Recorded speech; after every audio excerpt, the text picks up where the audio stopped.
Good afternoon guys, कैसे हैं आप सभी।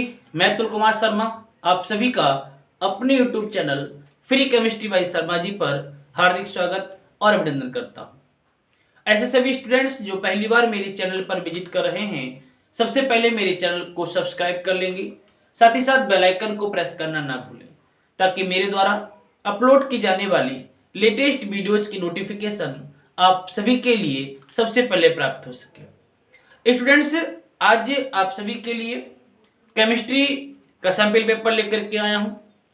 जैसा कि बोर्ड का जो नया फरमान जारी हुआ है कि प्रारूप बिल्कुल चेंज कर दिया गया।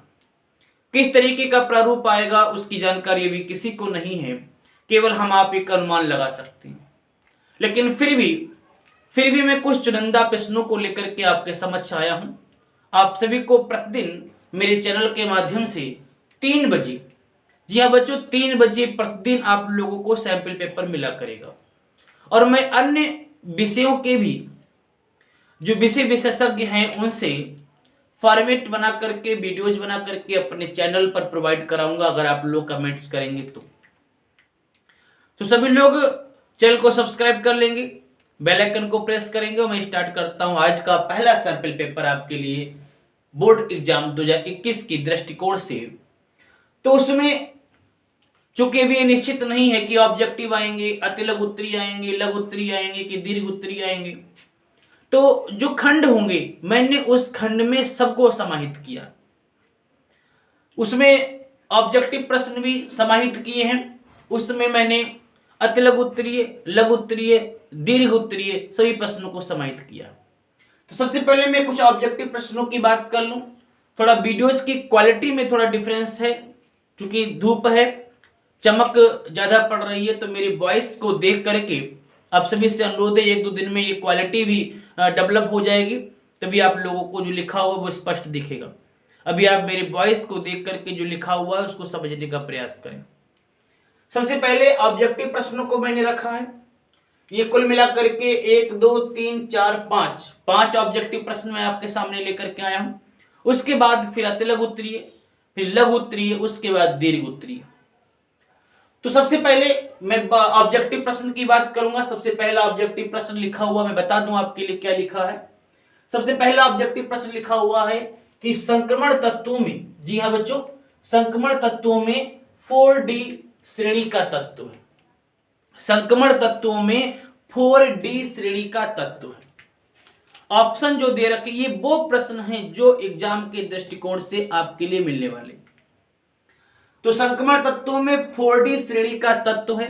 ऑब्जेक्टिव जो आपके पास हैं वो 37A, 47B, 57C और चौथा 30D। ये 4 ऑप्शन आपके पास हैं। जरा बताइएगा कि इसका उत्तर क्या होगा। मैं एक बार फिर से इस क्वेश्चन को रिपीट कर रहा हूं, 37A, 47B, 57C और 30D। तो स्टूडेंट्स, आप सभी कॉपी पर नोट कर लेना, इसका जो सही आंसर है वह 47B। जो इसका सही आंसर है वो 47B। ये प्रश्न एग्जाम में पूछा जा चुका। अगला जो प्रश्न है कि निम्न में से कौन अनुचुंबकीय आयन है। निम्न में से कौन अनुचुंबकीय आयन है, और जो ऑप्शन दे रखे हैं स्टूडेंट्स वो Zn2 positive, Ni2 positive, Cu2 positive और Ag पॉजिटिव। ये 4 ऑप्शन दे रखे हैं। मैं एक बार फिर से क्वेश्चन को रिपीट कर रहा हूं, निम्न में से कौन अनुचुंबकीय आयन है। ऑप्शन में Zn2 positive, Ni2 positive, Cu2 positive और Ag पॉजिटिव। तो इसका जो सही ऑप्शन है स्टूडेंट्स, इसका जो सही ऑप्शन है वो Ni2 पॉजिटिव है। इसका जो सही ऑप्शन है वो Ni2 पॉजिटिव है। मैं अगले प्रश्न की बात करता हूं। अगला प्रश्न है कि निम्न में से संक्रमण धातु ऑक्साइड, निम्न में से संक्रमण धातु ऑक्साइड लौह चुंबकीय गुण दर्शाता है। कौन सा संक्रमण धातु ऑक्साइड लौह चुंबकीय गुण दर्शाता है। तो इसके ऑप्शन में MnO2, TiO2, BO2, बी का मतलब बैनिडिनम, BO2, और CrO2। ये 4 ऑप्शन इसमें दे रखे हैं। ये बहुत इंपॉर्टेंट प्रश्न है और इसका जो सही आंसर है स्टूडेंट्स, इसका जो सही आंसर है वो CrO2, क्रोमियम ऑक्साइड CrO2, ये बिल्कुल सही आंसर है। आगे बढ़ते हैं स्टूडेंट्स। अगला जो प्रश्न है चौथा नंबर का, कि निम्न में से रंगहीन आयन है, निम्न में से रंगहीन आयन है और ऑप्शन में देखा हुआ है Cu positive, Cu2 positive, Ni2 positive, Fe3 positive. Option एक बार फिर सुनिएगा, Cu positive, Cu2 positive, Ni2 positive और Fe3 पॉजिटिव। तो इसका जो सही आंसर है स्टूडेंट्स वो Cu पॉजिटिव है। इसका सही आंसर Cu पॉजिटिव। उसके बाद अगले जो प्रश्न लिखे हुए हैं, अगला प्रश्न देखिएगा, रंगीन आयनों का निर्माण संभव होता है, रंगीन आयनों का निर्माण संभव होता है जब यौगिक में विद्यमान होते हैं, जब यौगिक में विद्यमान होते हैं। ऑप्शन सुनिएगा स्टूडेंट्स, युग्मित इलेक्ट्रॉन, युग्मित मतलब पेयर्ड इलेक्ट्रॉन, अयुग्मित इलेक्ट्रॉन, अनाबंधित इलेक्ट्रॉन युग्म और चौथा ऑप्शन NOT यानी नॉट। ये 4 ऑप्शन दे रखे हैं स्टूडेंट्स। इसमें सही आंसर है, मैं आपको बता देता हूं, इसका जो सही आंसर है वो अयुग्मित इलेक्ट्रॉन है। रंगीन आयन का निर्माण तभी संभव होगा जब यौगिक के पास अनपेयर्ड इलेक्ट्रॉन होंगे। तो ये 5 ऑब्जेक्टिव प्रश्न ऐसे थे जो सबसे ज्यादा इंपॉर्टेंट थे आज के सैंपल पेपर की दृष्टि से। मैं इन 40 दिनों में आपके लिए 40 सैंपल पेपर उपलब्ध कराऊंगा। 40 दिनों का जो हमारे पास समय है, इस 40 दिनों में हम लोग जो रणनीति बना रहे हैं, मैं 40 सैंपल पेपर आपके लिए उपलब्ध कराऊंगा और मैं ये उम्मीद करूंगा कि आपका केमिस्ट्री का पेपर बहुत अच्छा होगा। इस ऑब्जेक्टिव प्रश्न के बाद जो अतिलक उत्तरी प्रश्न मैंने लिए हैं, उन अतिलक उत्तरी में आज के जो सबसे इंपॉर्टेंट प्रश्न मैंने आपके लिए रखे हैं, आप देखिएगा कि संक्रमण तत्वों की जो पहला अतिलक उत्तरी प्रश्न है, पहला जो अतिलक उत्तरी प्रश्न है कि संक्रमण तत्वों की परमाणु त्रिज्याएं किस श्रेणी में परिवर्तित होती है, संक्रमण तत्वों की परमाणु त्रिज्याएं किस श्रेणी में परिवर्तित होती है। अगर आप सभी को इनके उत्तर भी चाहिए, ऑब्जेक्टिव के तो आंसर मैंने बता दिए, अगर आपको लघुत्तरी अतिलघु उत्तरी के भी उत्तर चाहिए तो आप लोग कमेंट्स बॉक्स में मुझे जरूर बताएं, ताकि मैं उनकी पूरी PDF बना सकूं और आप सभी जो वीडियो देख रहे हैं उनके लिए एक नया व्हाट्सएप ग्रुप क्रिएट करूं और उन व्हाट्सएप ग्रुप क्रिएट करने के बाद उस व्हाट्सएप ग्रुप पर 40 दिन तक लगातार मैं आपके लिए जो सामग्री है वो प्रोवाइड करूं। तो कमेंट्स बॉक्स में जरूर बताएं कि आप ग्रुप को ज्वाइन करना चाहते हैं, ताकि मैं ग्रुप को बना करके उसकी लिंक प्लेलिस्ट पर डाल सकूं। तो आप मुझे जरूर बताइए, कमेंट्स अधिक से अधिक करें कि आपको सैंपल पेपर कैसे लग रहे हैं, ताकि कंटिन्यू क्लास ही चलाई जा सके। तो पहला अतिलघु उत्तरी प्रश्न, संक्रमण तत्वों की परमाणु त्रिज्याएं किस प्रकार परिवर्तित होती हैं।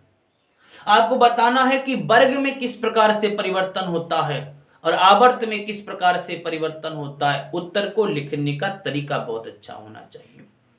अगला जो अतिलघु उत्तरी प्रश्न है वो आप देख रहे हैं कि संक्रमण तत्व धात्विक लक्षण प्रदर्शित करते हैं, संक्रमण तत्व धात्विक लक्षण प्रदर्शित करते हैं क्यों। ये आज का मैंने 2 अतिलघु उत्तरी प्रश्न आपके लिए दिए। मैं बात करता हूं लघुत्तरीय प्रश्न की।